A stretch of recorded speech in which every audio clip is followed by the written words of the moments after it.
अस्सलाम वालेकुम।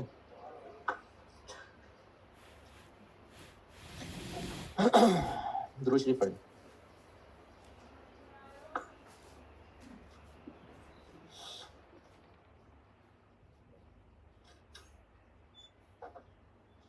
फोर ही है ना क्लास।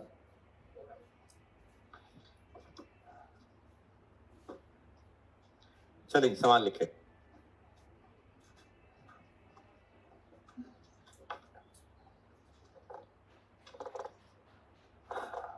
उस दिन मार्कअप मार्जिन पे काफी बात की थी, तो उम्मीद करता हूं कि आप खैरियत से होंगे और वो बात भी अभी तक खैरियत से होगी। चलिए चलता रहेगा पूरी कॉर्स में मार्कअप मार्जिन। अच्छा, कल आप क्योंकि नहीं आए तो भूल गए होंगे, एक सवाल और मार्कअप मार्जिन का लिखें। प्रॉफिट की अमाउंट है 18 मिलियन, 18 मिलियन। जीपी मार्जिन 20% है। कॉस्ट ऑफ सेल्स बताएं। कॉस्ट ऑफ सेल्स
जी 72 बिल्कुल ठीक है।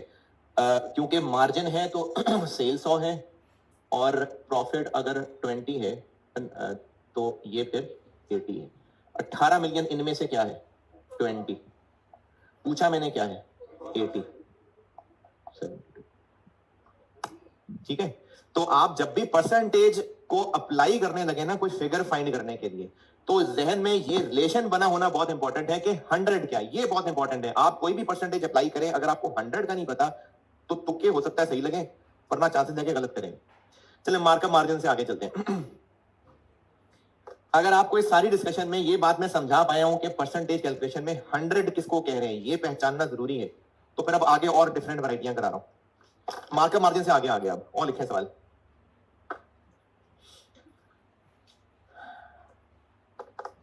अच्छा, आपने अगर टैक्स नहीं भी पढ़ा हुआ, चलो नहीं पढ़ा हुआ, ओके, नहीं पढ़ा हुआ। सेल्स टैक्स का एक छोटा सा कॉन्सेप्ट देख लें। सेल्स टैक्स, एक सेलर कुछ गुड्स कस्टमर को बेच रहा था और सेलर ने इसकी प्राइस रखी 100 रुपए। कस्टमर से उसने 100 रुपए लेने थे।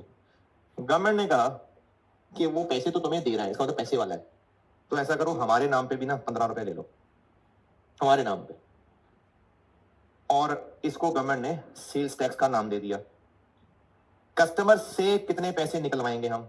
115, जिसमें से 100 हम रखेंगे, 15 गवर्नमेंट को दे देंगे। और गवर्नमेंट ने ये जो 15 रुपए बोले, एक्चुअली गवर्नमेंट ने एक परसेंटेज बताई। मेरी इस मिसाल में कितने परसेंट? 15%। 15% of what? इसका या इसका? इसका। यानी जो हमने ऑफिशियली इसको प्राइस बतानी थी उस पे परसेंटेज लगेगी, और जो हम इससे कैश ले रहे होंगे, दो जुमले बोलूंगा, जो हम उससे कैश ले रहे होंगे वो सेल्स टैक्स इनक्लूसिव अमाउंट होगी या sales tax exclusive amount? Inclusive. और सेल्स टैक्स परसेंटेज किसकी परसेंटेज होगी, मतलब 100 क्या होगा? Exclusive amount. ये होगी 100, ये होगी 115। ये बात तो मैंने यहां भी लिखी हुई है, लेकिन वो तो इत्तेफाक से रुपीज ही 100 रखे हुए मैंने, लेकिन मैं ये परसेंटेज टर्म में बात कर रहा हूं कि अगर सेल्स टैक्स 15% है तो 100 क्या होगा? इससे ऊपर वाली प्राइस वो 100 होगा, और जो कैश ले रहे होंगे वो 115 होगा। लिखें सवाल, अगर ये नोट करना है तो करें, फिर सवाल लिखिएगा।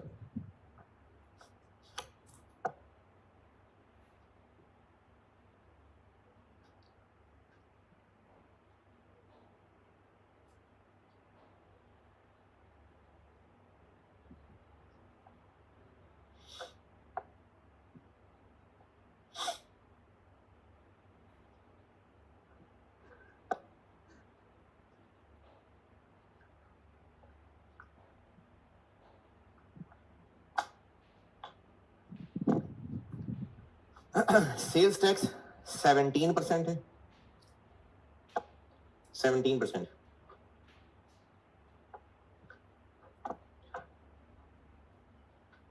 Sales tax inclusive amount, sales tax inclusive amount of cell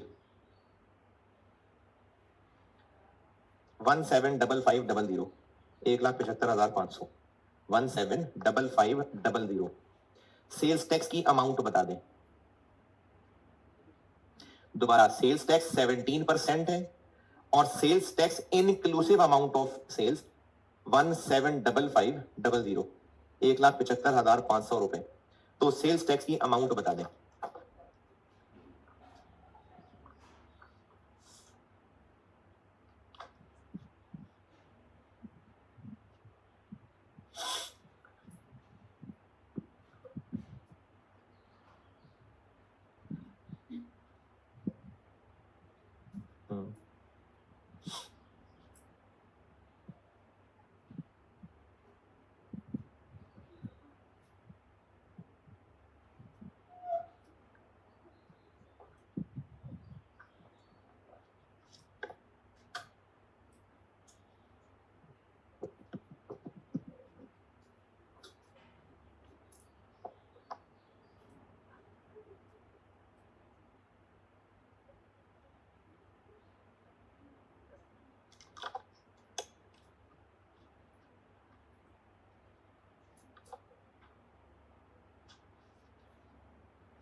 जी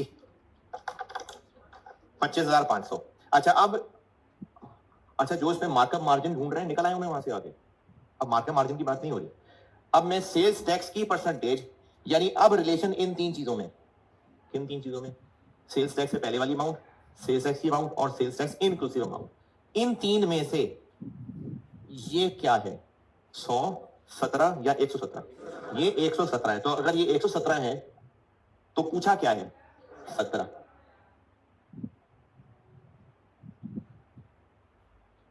ये सेल्स टैक्स शामिल हुई अमाउंट है ना, तो अगर ये सेल्स टैक्स शामिल हुई अमाउंट है तो मतलब ये 117 है, और मैंने ये नहीं ये पूछा है, तो इसलिए 17 से मल्टीप्लाई।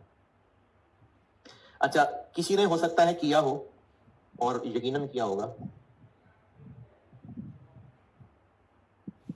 किया होगा, किसी ने तो किया होगा। कितना आंसर आया?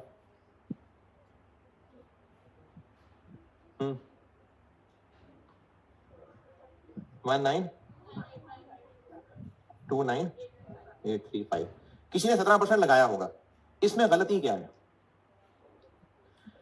इस पे जब हम 17% अप्लाई कर रहे हैं तो हम ये कह रहे हैं कि ये 100 है, ये 100 नहीं है, ये 117 है। तो इसलिए इस पे 17% लगा देने का मतलब है कि ये 100 है, जबकि ये 100 नहीं है, ये तो आपको जब परसेंटेजेस अप्लाई करती हो तो 100 पहचानना बड़ा जरूरी है।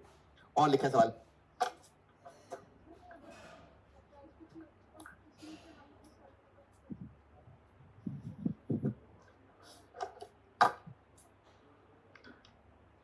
अच्छा, इसी सवाल में अगर मैंने बेस प्राइस पूछी होती, यानी सेल्स टैक्स से पहले वाली, तो 1700 बाय 117 150,000,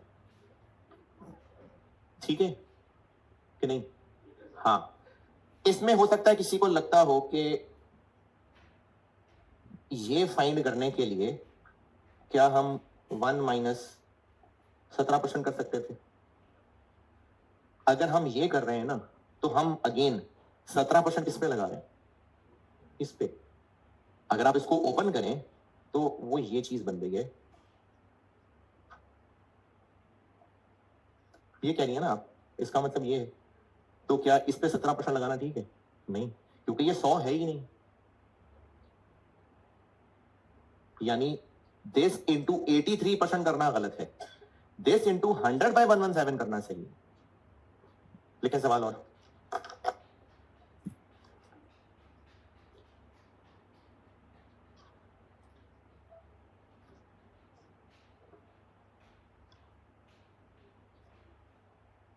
इंपोर्ट ड्यूटी ये भी टैक्स की तरह की चीज है, 20% है, 20%।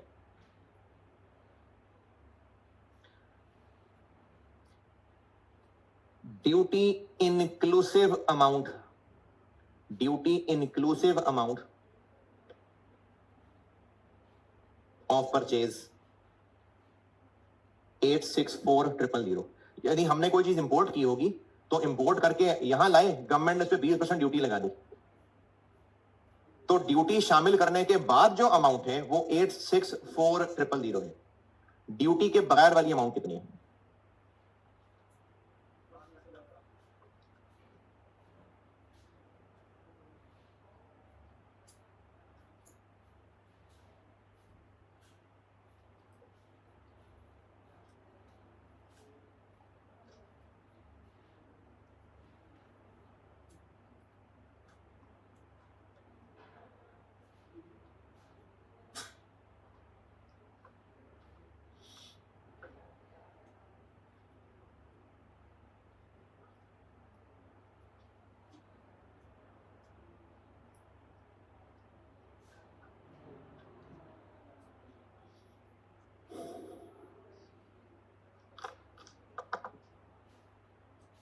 जी 720,000 864 100 बाय 120।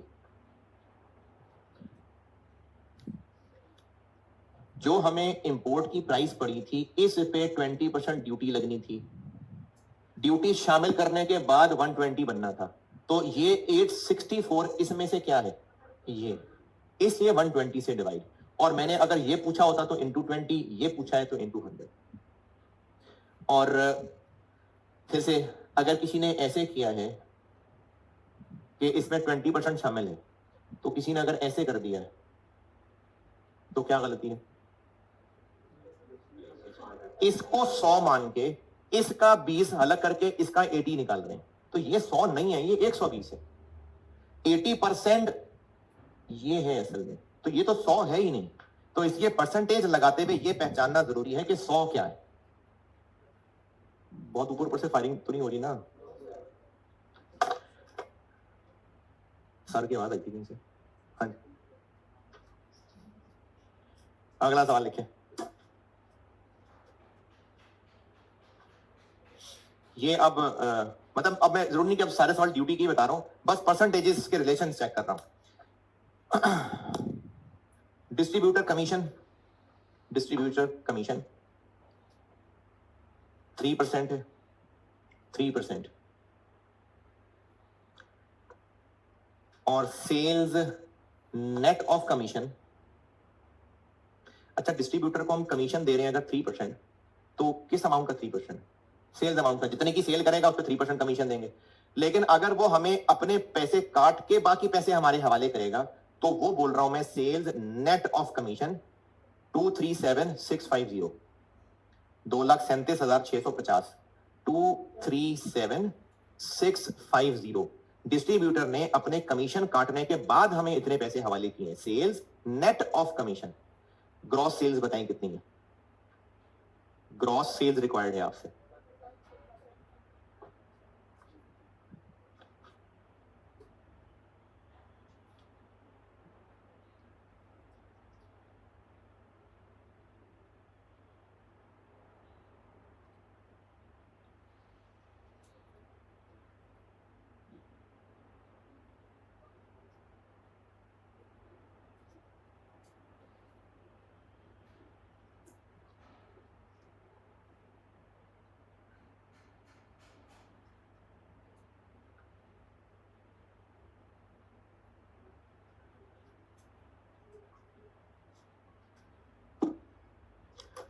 जी 245,000 जितनी हमारी ग्रॉस सेल्स थी 3% इसका, तो जिस की परसेंटेज होती है वो 100 का। जिस की परसेंटेज है कि इस पे इतने परसेंट कमीशन मिलेगा, इस पे इतने परसेंट ड्यूटी लगेगी, तो जिसकी परसेंटेज है वो 100 है। जैसे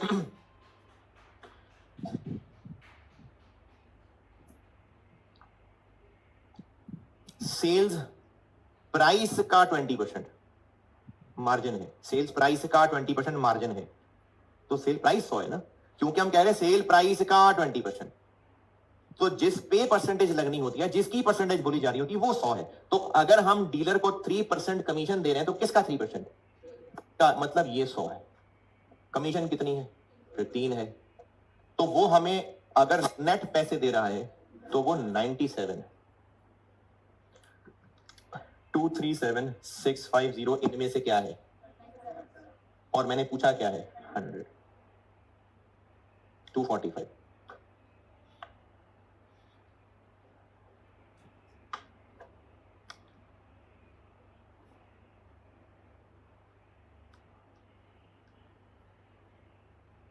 चलें और लिखें सवाल।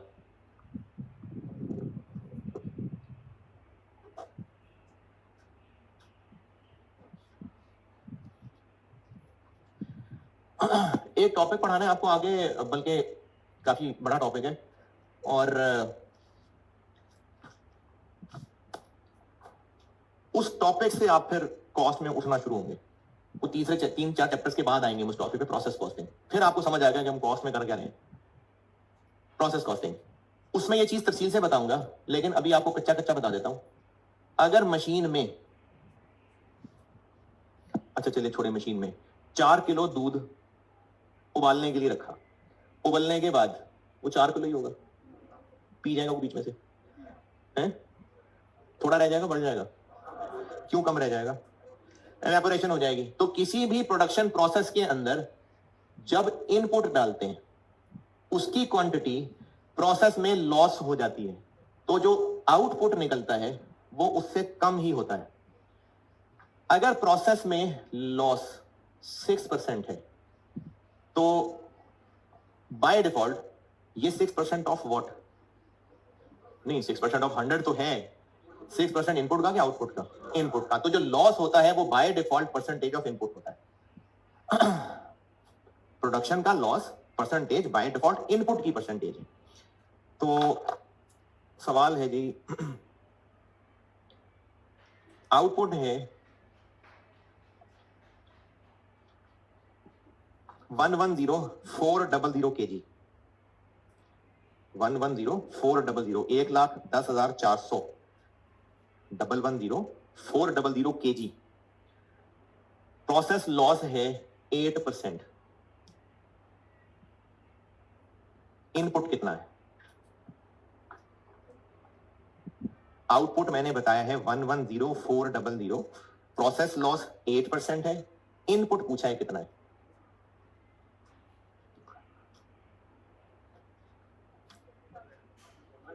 सही, बिल्कुल सही।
प्रोसेस लॉस इनपुट का होगा, यानी 100 इनपुट होगा, तो अगर 8 लॉस है तो आउटपुट फिर 92 हुआ।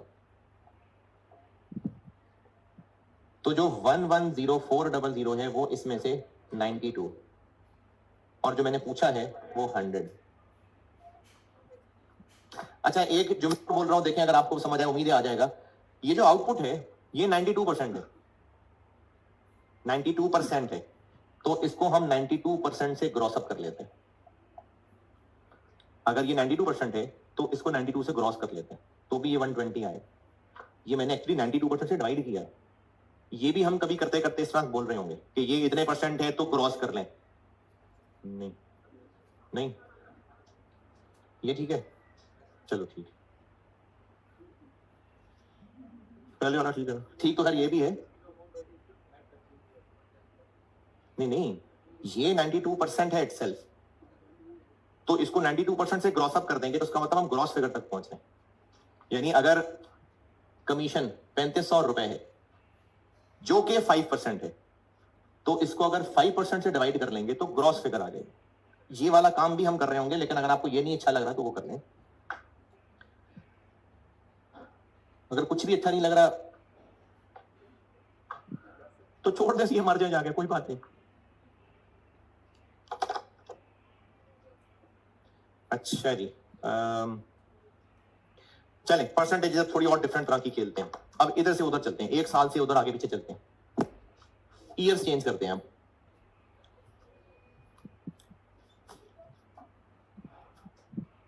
ये इन परसेंटेज से कुछ सिखाने की कोशिश की थी, कुछ बनी बात कि नहीं। 100 पहचानना है कि 100 क्या है।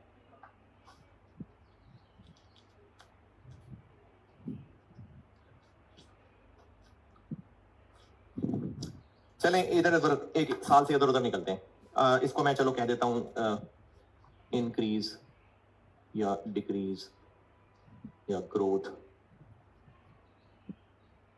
यानी एक पीरियड से दूसरे पीरियड। इसमें लिखें सवाल,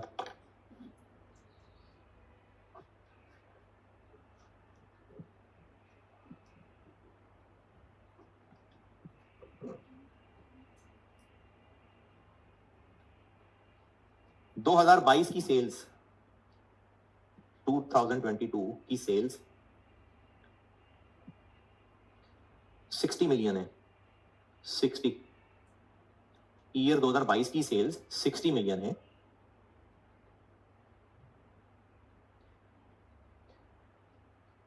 दो 2023 में सेल्स 15% इंक्रीज कर जाएंगी। सेल्स विल इंक्रीज बाय 15% इन 2023। 2023 की सेल्स बताएं। 15%। 2022 की सेल्स थी 60 मिलियन, 23 में सेल्स 15% ज्यादा हो जाएंगी, तो 23 की सेल्स पूछिए। ठीक है, 2022 की सेल्स 60 मिलियन है, 15% इंक्रीज कर जाना है इन्होंने, तो 100 क्या है ये, तो फिर ये क्या होंगी 115, यानी 60 115 बाय 100। अच्छा, पिछली वाली बात अगर आपको नहीं भी समझ आ रही थी ना, तो ये तो कर लेना भाई, इस पे थोड़ी सी हिम्मत कर लें। अगर हमने एक फिगर को 15% बढ़ाना है तो इसका मतलब है ये तो नहीं तकलीफ हुई, ये इनफैक्ट ये है।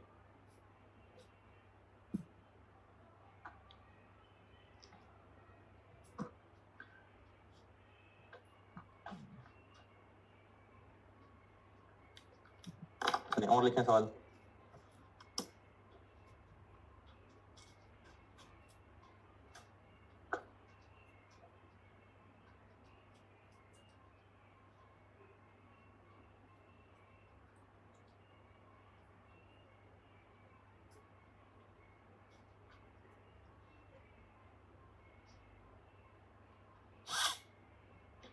दो 2022 की सेल्स 2022 की सेल्स 70 मिलियन है, 70।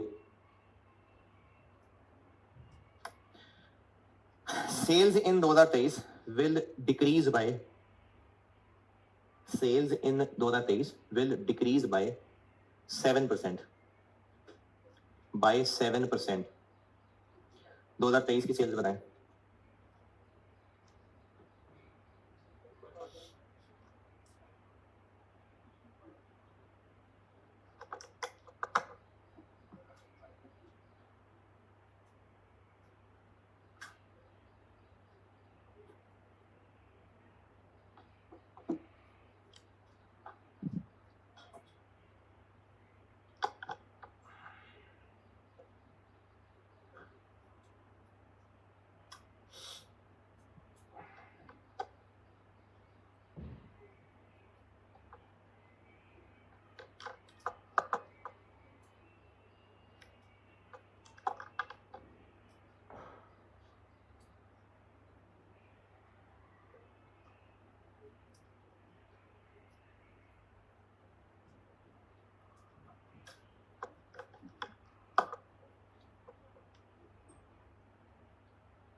जी 2022 में सेल्स थी 70 मिलियन। 2023 में जाते जाते इन्होंने डिक्रीज हो जाना है 7%। डिक्रीज होना है 7% ऑफ व्हाट? ये 100 है तो ये क्या है 93। तो 70 मिलियन इंटू 93%, या इस शक्ल में लिखूं तो 70 इंटू 0.93 0.1। ओके जी मिलियन। हाँ जी, यहां तक भी सब सही है सब। और लिखें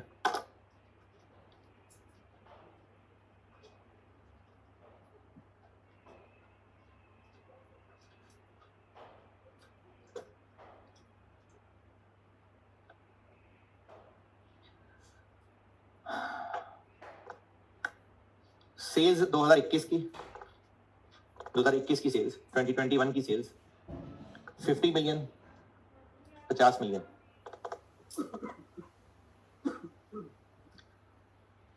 sales will increase by 8%, 8% in 2023,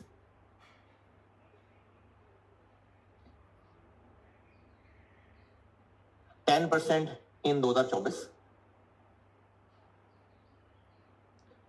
and will decrease by 5% in 2025। नहीं, क्या हो गया, कुछ मिस कर दिया ना मैंने। 2021 की सेल बताइए, विल इंक्रीज बाय। अच्छा तो फिर 2022 की सेल दी है, 21 नहीं 22 की दी है। वो जो ऊपर 50 बिलियन दी है वो 2022 की है। तो आपसे रिक्वायर्ड है 2023, 2024 और 2025 की सेल्स बताएं।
जी जनाब।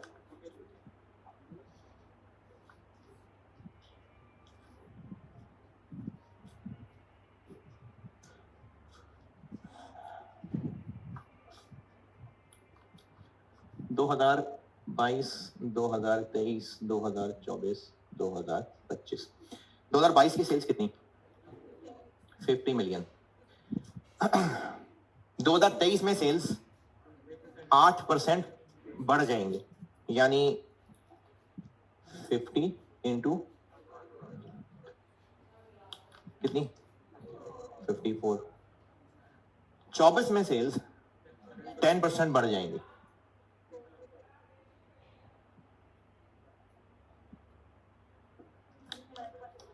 59.4। और 25 में सेल्स कितनी? 0.95, 56.43। इसमें बताएंगे एतराज। देखें, जब सेल्स एक साल, अगला साल, अगला साल, तो सीढ़ियां, स्टेप स्टेप स्टेप, यहां से इधर, फिर यहां से इधर, मल्टीपल ईयर्स आ गए ना, तो एक एक साल सीढ़ी है। तो अब अगर मैं कह रहा हूं कि 24 में सेल्स बढ़ जाएंगी तो 23 से बढ़ जाएंगे। अब वो 100 हो गया इस रिलेशनशिप में, ये 100 हो गया होगा। फिर जब मैं कह रहा हूं 25 में कम हो जाएंगे, तो कहां से कम हो जाएंगे? 24 से। अब वो 100 हो गया, वहां से नीचे आए। और लिखें सवाल।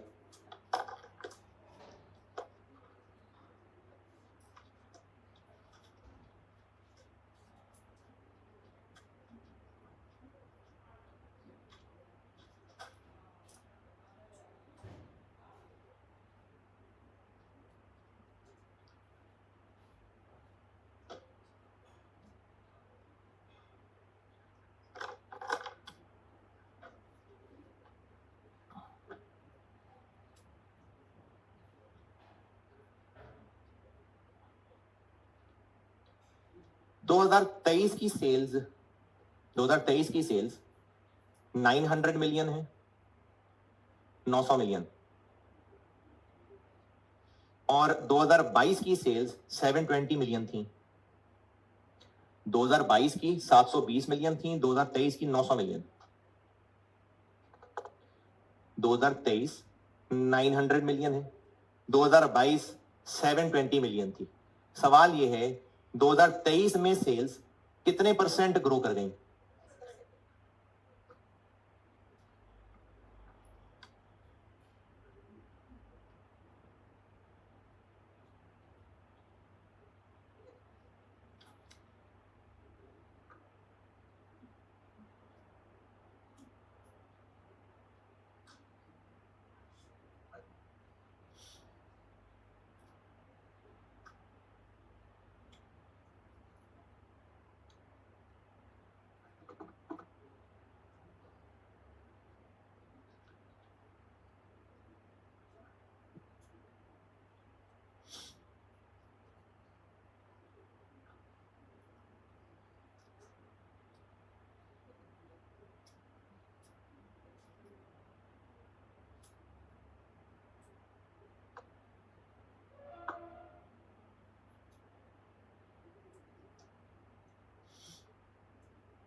जी। बिल्कुल सही है। कैसे? अच्छा, लंबा तरीका यह भी है कि 900 और 720 का डिफरेंस लिया, 180। ये 180 इसका कितने % है? 25%। या फिर 720 इंटू पता नहीं इज इक्वल टू 900।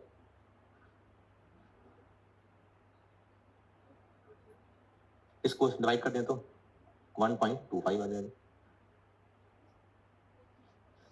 इसका मतलब 25% ग्रो किया है। ये 10% ग्रो कराया ना, तो 1.1 से मल्टीप्लाई किया, 8% ग्रो कराया था तो 1.08 से मल्टीप्लाई किया। तो अगर हमें ये नहीं पता, ये दोनों पता है, तो इसको डिवाइड करें तो 1.25 आ जाएगा। तो 1.25 का मतलब है 25% ग्रो किया। वो कुछ समझ आ भी रहा है? और लिखें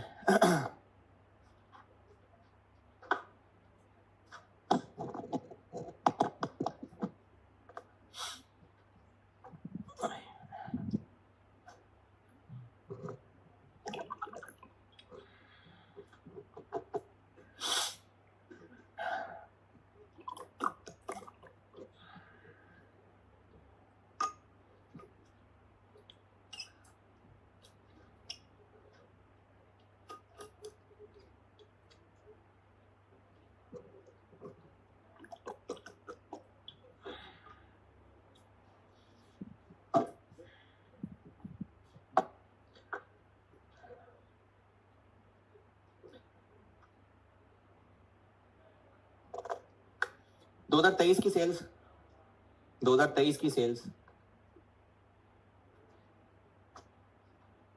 172,500 1,72,500 172,500 ये 2023 की सेल्स हैं। these are 15% higher than last year. These are 15% higher than last year. 2022 की सेल्स बताएं।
जी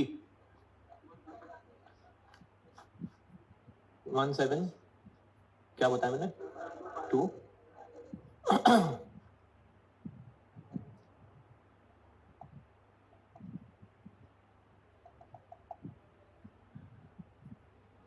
कौन सा सही है?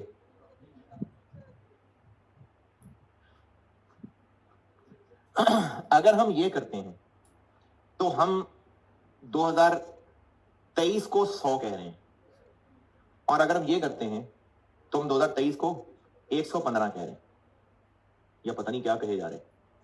2023 की सेल्स को हम 100 कह रहे हैं और 22 की सेल्स को फिर 85 कह रहे हैं, और यहां 2023 को 115 कह रहे हैं, मतलब 100 क्या है 2022।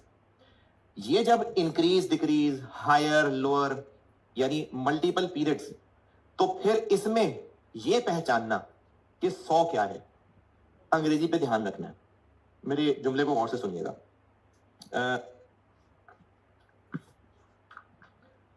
चेयर और मेरे दरमियान फासला लेट से 10 फुट है। अब मेरे जुमले पे गौर करिएगा। चेयर मुझसे 10 फुट दूर है, एक ये जुमला है। मैं चेयर से 10 फुट दूर हूं, एक ये जुमला है। फासला बेशक 10 फुट है, लेकिन दोनों जुमलों में फर्क क्या है? हाँ जी, स्टार्टिंग पॉइंट क्या है? मैं जब कह रहा हूं कि चेयर मुझसे 10 फुट दूर है, तो यहां से गिनती शुरू कर रहा हूं। जब मैं कह रहा हूं कि मैं चेयर से 10 फुट दूर हूं, तो मैं वहां से गिनती शुरू कर रहा हूं। जब हम इंक्रीज डिक्रीज हायर लोअर की बात करते हैं, बल्कि इंक्रीज डिक्रीज आसान है, हायर लोअर। मैंने सेंटेंस क्या बोला था? 2023 higher than last year, last year से ज्यादा है, तो जिससे ज्यादा है वो 100 है, वो बेस है। ऊपर से क्या? अगर मैंने ये सेंटेंस कहा होता ना, अगर ये सेंटेंस कहा होता कि 2022 की सेल्स 2023 से 15% लोअर थी। 2022 की सेल्स 2023 से 15% लोअर थी। तो अब स्टार्टिंग पॉइंट क्या है? 2023 ये 100 होता फिर, और 2022 85 होता। मैंने कहा है 2023 की सेल्स 22 से हायर देन 22 से 15% ज्यादा है, तो 2200 है फिर। तो ये इंक्रीज डिक्रीज हायर लोअर, इसमें पहचानना है कि 100 क्या है। तो हायर लोअर देन जिससे है, जिससे हायर है, जिससे लोअर है, वो 100 है, वो स्टार्टिंग पॉइंट है। कुछ समझा पा रहा हूं कि नहीं समझा पा रहा? और लिखे सवाल। दो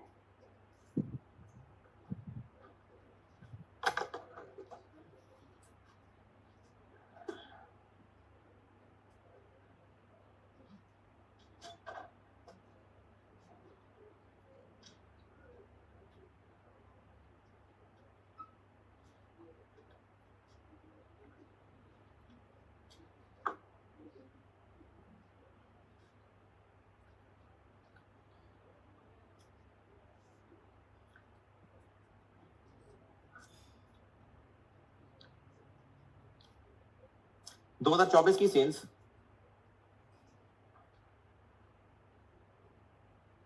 2024 की सेल्स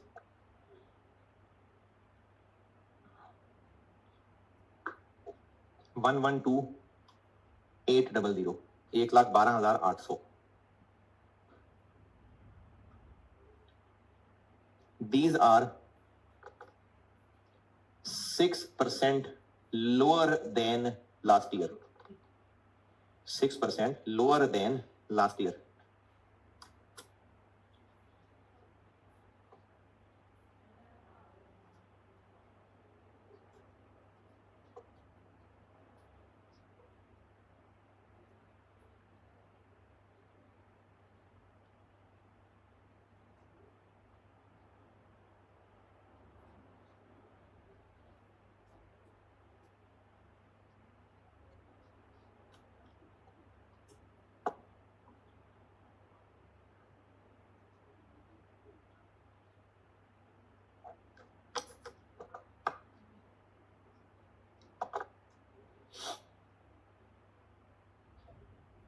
जी 112,800 ये 2023 है। ये 22 से लोअर है। 100 क्या है? 2022। तो फिर ये क्या है? ये 94 है। तो इसको हमें 94% से क्रॉस करना। और अगर आपको 94% से डिवाइड करना अजीब लग रहा है तो आप ऐसे करिए। 100 वो है, ये 94।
जी बताइए बेटा, किस सवाल में क्या चीज परेशान कर रही है अभी तक? है सब कुछ समझ आ रहा है? चलो यार, मुझे बहुत खुशी है इस बात की। अच्छा, ये बेसिक कॉन्सेप्ट जो बता रहा था, ये इतनी चीजें बहुत हैं। तो अब ना आप मैंने ऑफिशियली कॉस्ट का सिलेबस और उसमें चैप्टर्स कौन कौन से पढ़ाऊंगा, कैसे पढ़ाऊंगा, तो अब मैं कॉस्ट स्टार्ट करूंगा और मंडे से ही करूंगा। तो अभी मुझे 15-20 मिनट मिल गए आपके साथ कुछ छेड़छाड़ करने में।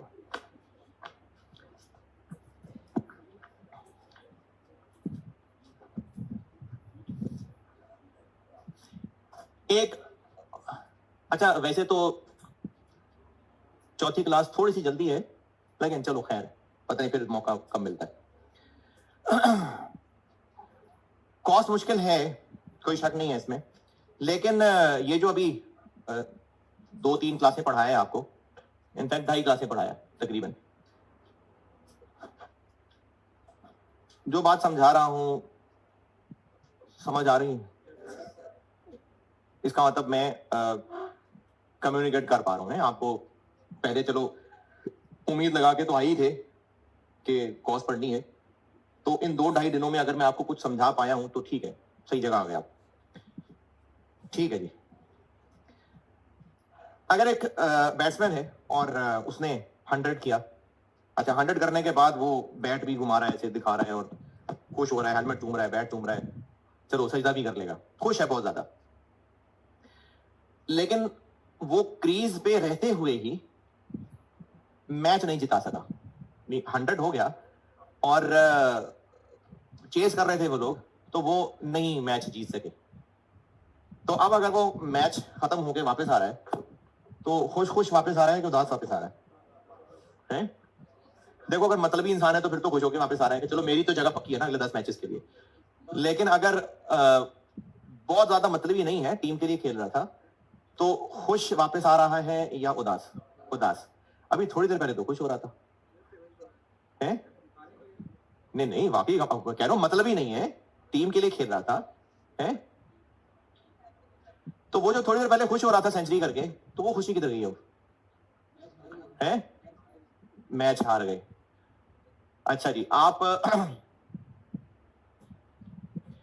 को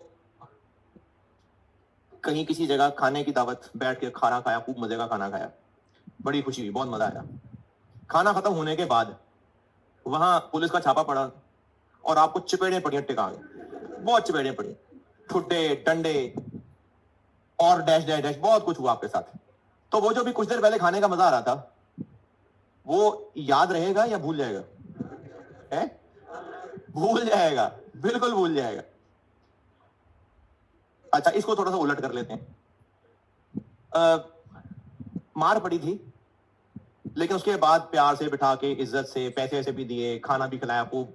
मार पड़ गई थी पहले, तकलीफ थी, दुख था, उसके बाद इनाम भी मिल गया और पैसे भी बहुत ज्यादा मिल गए और खाना भी खूब, इज्जत मिली खूब। तो यानी आपकी सोच से ज्यादा आपको खुशी मिल गई। तो वो जो पिछली वाली तकलीफ थी, वो उतनी ही रही या कम हो गई? हो सकता है भूल ही गई हो। ये ना आपका कमाल नहीं है, ये इंसान की फितरत है। इंसान पे जो चीज इंपैक्ट रखती है ना, वो बाद वाली चीज इंपैक्ट रखती है, पहले वाली नहीं। इसकी मिसाल ऐसे भी ले सकते हैं कि आपने कोई स्टोरी पढ़ी, कोई किताब पढ़ी, कोई मूवी, एंड अगर चला लेना, तो उससे पहले की जो भी खुशी थी वो सब बर्बाद।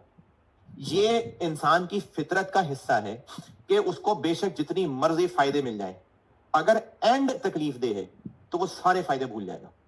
और अगर बहुत सारी तकलीफें हैं लेकिन एंड अच्छा है, तो वो तकलीफें भूल जाएगा। ये इंसान की फितरत है कि वो जो लेटेस्ट चीज है वो डोमिनेट करती है। इसीलिए आप लोग अपनी जवानी के 5-6-7 साल पढ़ाई में, मेहनत में लगाने को तैयार है। और ये मेहनत, कुर्बानी, मुश्किल, अपने शहर से आना, क्यों ये टाइम लगाने को तैयार हो गए? फ्यूचर के लिए कि पास्ट के लिए? फ्यूचर के लिए। एम्प्लॉय सारा महीना मेहनत करता है, और अगर वो फैक्ट्री का वर्कर है तो फिजिकल मेहनत बहुत ज्यादा है, सेल्समैन है तो फिजिकल मेहनत भी है, मेंटल मेहनत बहुत ज्यादा है। जो भी मुलाजमत वो कर रहा है, बहुत फटीग बर्दाश्त कर रहा है, मुश्किल बर्दाश्त कर रहा है, गर्मियां हैं, सर्दियां हैं, लेकिन वो ये सब क्यों कर रहा है? जो पिछले महीने सैलरी मिली थी या जो अब मिलेगी, जो मिलेगी ना, तो इंसान मेहनत कर रहा होता है, मुश्किल में डाल रहा होता है अपने आप को, अपनी ख्वाहिशें सैक्रिफाइस कर रहा होता है फ्यूचर का सोच के। ये इंसान की फितरत है। नींद आने लगी? ये इंसान की फितरत है।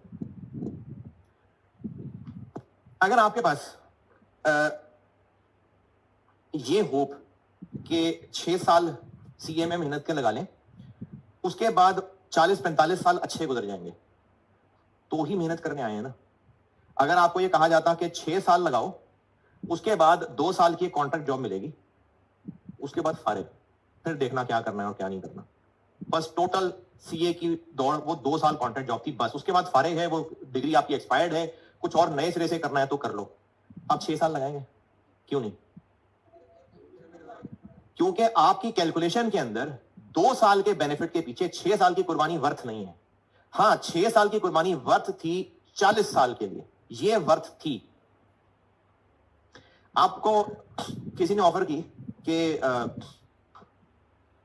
यहां से ना कोई पहाड़ी इलाके में कोई वादी है, आप वहां तक ट्रैवल करके पहुंच जाएं बस, तो वो बीच में बस का सफर भी है और पैदल भी है, बस आप वो वादी तक पहुंच जाएं। उस वादी में जब आप आएंगे तो वो कौम तैयार है आपको बादशाह सामत बनाने के लिए, और आपको बादशाह सामत बना के और सारी जिंदगी ऐशी ऐशी, कोई काम नहीं करना, सुकून से बैठना है, पूरी लाइफ ये बादशाहत मिलनी है। अब आपने बस का पता किया और एक ही बस जा रही थी, बस आखिरी बस थी वो। अच्छा, उस बस में भी ना प्रॉपर सीट नहीं मिल रही थी, वो एंड पे कहीं कोने में छोटी सी जगह थी, वही सीट मिल रही है, देख लो बैठना है तो चले जाओ, तो ले लें बस या नहीं? मैं तो नहीं इस सीट पे बैठ सकता। हाँ जी, ले लेनी चाहिए ना टिकट। अच्छा, अब आपने जब टिकट ले ली और सीट पे बैठने लगे, तो पता चला कि वो ना, वो उस पूरी सीट के ऊपर दोस्त यार थे और उन्होंने जबरदस्ती सीट पे कब्जा कर लिया। अब नहीं देनी सीट, जान जो मर्जी कर ले। अब वो है भी तगड़े, तो आप वहां लड़ाई झगड़ा डाल देंगे और कहेंगे मेरी सीट मेरा हक है, मैं अपना हक कैसे छोड़ दूं? नहीं, लड़ाई डालेंगे। वो मैक्सिमम क्या होगा जी, उतर जाओगे जी, मैं उतरने को तैयार हूं, मैंने अपना हक जो है ना वो नहीं छोड़ना, मैं नहीं ये कर सकता। लड़ाई डाल दी, बस का टाइम निकल रहा, आपने कहा मैं तो अपना हक नहीं छोड़ सकता, लड़ झगड़ के आप बस से उतर जाएंगे, है ना? नहीं यार, वो सीट खरीदी है आपने, मतलब पैसे दिए हैं उसके, तो छोड़ देंगे सीट? ऐसी छोड़ देंगे? हैं? ऐसी छोड़ देंगे सीट? हक के लिए लड़ेंगे नहीं अपने? चाहे कोर्ट में जाए, कंपनसेशन लें कंपनी से वापस, है? नहीं, क्यों नहीं भाई? आप ना टायर पे भी लटक के जाने को तैयार हो जाएंगे, साथ घूमते घूमते ना, वो भी आप जाने को तैयार हो जाएंगे। क्यों? क्योंकि वो जो बादशाहत नजर आ रही है ना, उसके लिए भाई 10 घंटे का सफर ही है ना, तो 10 घंटे का, अच्छा भाई छत पे बैठा दो भाई, बोरी में बंद करके पीछे छुपा दो, बस ले जाओ किसी तरह। उस वक्त ये सारी मुश्किल के सीट नहीं मिल रही और गर्मी है, एसी नहीं चल रहा, ये सब क्यों बियर करने को तैयार हो जाएंगे? क्योंकि 10 घंटे का सफर ही तो है, उसके बाद आपको बादशाहत नजर आ रही है। ये बेवकूफी का फैसला कि अकलमंदी का फैसला? अकलमंदी है। तो वो जो एक नफासत वाली शख्सियत थी कि मैंने तो कभी इस टूटे फूटे जगह पर नहीं बैठ कर सफर किया, वो किधर गई बात? फिर भाई 10 घंटे का सफर ही तो है, खैर है, आगे जाके जो मिल रहा है उसके लिए कॉस्ट बड़ी कॉस्ट नहीं है। अच्छा, और मिसाल आप पहले वाली मिसाल से मिलती जुलती है। आपको एक करियर ये मिल रहा है, चलो इक्वेट कर देता हूं कि 10 साल की मेहनत है, टिका के, बहुत मेहनत है, शदीद किस्म की मुशक्कत है, फैंटी भी पड़ेगी उसमें, उसके बाद 10 साल का आराम है, मजे ही मजे। एक ही ऑप्शन है। और एक ऑप्शन ये है कि पहले 10 साल मजे, उसके फिर आगे बदला देने के लिए अगले 10 साल फैंटी गए। तो कौन सी ऑप्शन बेहतर है? दूसरी वाली बेहतर। इंसान बन के सोचें, पहले मजा बाद में फैंटी, पहले फैंटी बाद में मजा, बाद में मजा।